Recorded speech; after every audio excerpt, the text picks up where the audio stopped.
Unify est né de l'acquisition par TF1 d'une vingtaine de marques médias digitales. Pour en citer quelques-unes, parmi les plus connues, on a Marmiton au féminin, les numériques, mais également des marques plus spécialisées comme Cinet, ZDNet ou Beauté Test. Donc on a la chance d'adresser différentes verticales, pouvant aller de la food à l'high-tech en passant par la beauté ou la parentalité. Donc pour vous faire un petit historique, on travaille avec Permutive depuis 2020, qu'on a intégré sur l'ensemble de notre écosystème, et on travaille avec Beop depuis début 2021. Et la connexion a été faite sur nos sites, je dirais, il y a quelques mois maintenant. Pourquoi on a fait cette connexion en fait sur nos sites ? C'est parce qu'on voulait enrichir les cohortes existantes qu'on avait. Donc il faut savoir qu'on a un catalogue assez vaste dû aussi aux nombreuses verticales qu'on peut adresser sur notre écosystème. Nos cohortes sont basées principalement sur de la donnée comportementale, donc le comportement de nos audiences sur nos sites. La connexion Beop Permutive nous permet de lier à ces données comportementales de la donnée déclarative qu'on récolte directement de l'interaction de nos internautes avec nos audiences.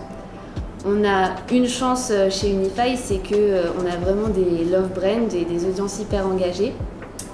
Et donc ça fait qu'on arrive à avoir pas mal de réponses en très peu de temps. Donc pour illustrer mes propos, en fait, je vous ai pris un cas d'usage réel qu'on a fait dernièrement. Je me suis dit que c'était plus parlant pour vous, ça allait nous permettre de comprendre à la fois notre réflexion derrière, mais aussi les bénéfices qu'on a tirés de la marque et pourquoi elle a voulu travailler avec nous. Donc le brief qu'on a reçu, c'était un brief d'une marque automobile et on n'a pas fait exprès de partir sur la même verticale. Mais donc c'était un brief d'une marque automobile qui lançait une voiture électrique et qui était intéressée pour investir en médias chez nous. Le truc, c'est que nous, la verticale voiture, on l'a pas forcément. En tout cas, on a quelques contenus, notamment sur les numériques, mais c'est pas notre cœur de métier. On n'avait pas énormément de contenu. Donc on avait quelques cohortes basées sur du comportemental, mais les volumes n'étaient pas assez pertinents pour faire de l'activation média.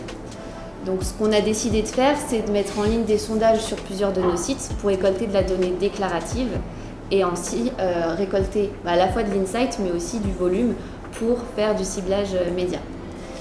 Donc comme je vous le disais, en fait, on a vraiment des audiences hyper engagées et en l'occurrence, particulièrement sur ce cas, on a réussi à récolter 6000 réponses de répondants en à peine 3 jours.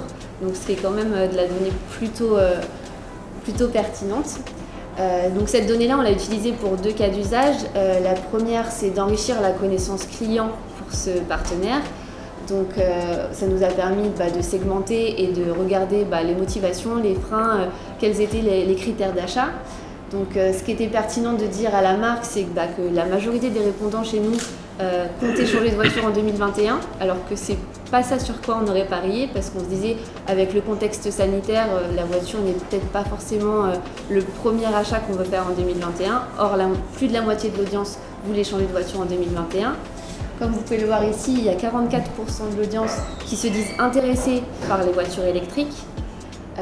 Et on a réussi aussi à segmenter les répondants en différentes cibles, donc une cible primaire et une cible secondaire pour la marque. Ce qui est intéressant de voir ici, c'est que la cible primaire, elle est vraiment focus prix, c'est-à-dire qu'à la fois sa motivation, ça va être les aides, les primes de l'État, mais en même temps son frein, ça va être le prix à l'achat. Donc il est vraiment focus sur ce critère-là. Alors que la cible secondaire, ça va plus être sur l'expérience de conduite, sur le confort. Donc sa motivation, ça va être le confort de conduite, le fait que la voiture peut être silencieuse ou autre. Et par contre, son frein, ça va être les contraintes liées à la recharge. Est-ce que la voiture aura assez d'autonomie pour sa conduite? Donc c'était vraiment 2 cibles spécifiques.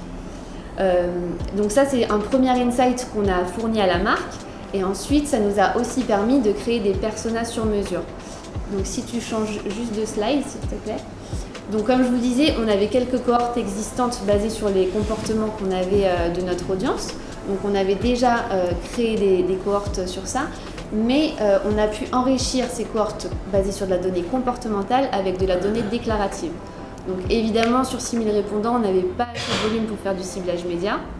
Donc ce qu'on a fait, c'est qu'on a fait tourner un algorithme avec un modèle lookalike classique pour pour trouver des jumeaux statistiques et avoir un peu plus de volume.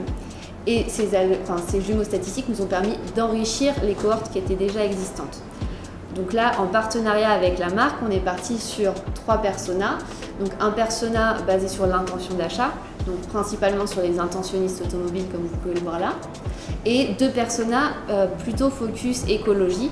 Donc là, on avait les écolos convertis et les transformateurs. Grosso modo, les transformateurs, c'est ceux qui ont un mode de vie écolo, qui essayent de pousser les gens, leurs pairs, à être plus écolos, etc. Donc c'est vraiment les leaders en termes d'écologie. Donc ce qui était intéressant pour la marque, c'est de voir qu'avec ces personas-là, déjà ils apprenaient beaucoup de choses sur ces personas. Et tout simplement, ils apprenaient quel type de contenu ils consultent sur nos sites, quand ils le consultent, des données socio-démo, les top brands qu'ils vont consulter sur nos sites, etc. Mais ce qui est intéressant pour la marque, c'est que ces personas, ils sont directement disponibles dans Permutive pour de l'activation média.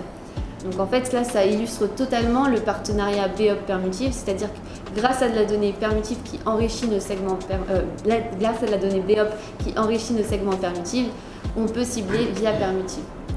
Donc là, en fait, l'insight plus ce cas d'usage d'activation, ça montre à la marque qu'on a pu l'accompagner dans la totalité de sa stratégie marketing, de l'insight à l'activation. Et ensuite, on lui proposera par la suite, et je vais faire la transition avec Stéphane, c'est que l'on va pouvoir récupérer donc les exposés à cette campagne grâce à Permutive et pousser ce segment-là dans BEOP pour faire évidemment un post-test ou autre.